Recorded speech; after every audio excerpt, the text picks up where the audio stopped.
Campagne de sensibilisation Novembre Bleu, on en parle dans ce journal.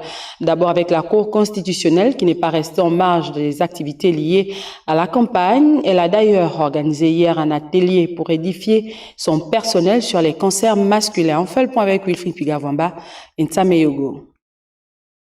Les cancers masculins, et plus spécifiquement celui de la prostate, ne sont plus un mystère pour le personnel de la Cour constitutionnelle, en ce sens qu'ici, ils ont été largement édifiés sur les méthodes préventives et curatives qui entourent la lutte contre cette pathologie maligne.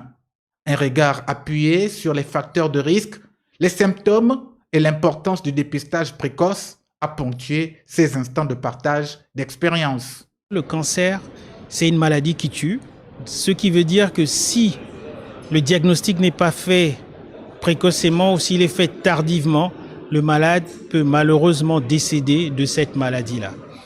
Une autre conséquence du diagnostic tardif, c'est que le malade va être sous un traitement qu'on appelle hormonothérapie et c'est un traitement qui coûte cher.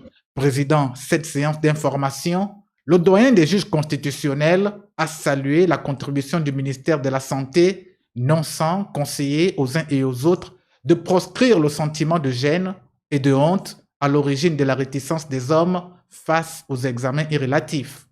Cette rencontre d'envergure sociale et médicale, deuxième du genre, placée sous le haut patronage du président de l'institution, M. Dieudonné Abba-Bruno, que j'ai l'honneur de représenter ici, a pour but d'informer, d'expliquer, d'orienter et surtout d'exhorter le personnel masculin de la Cour constitutionnelle à se faire dépister.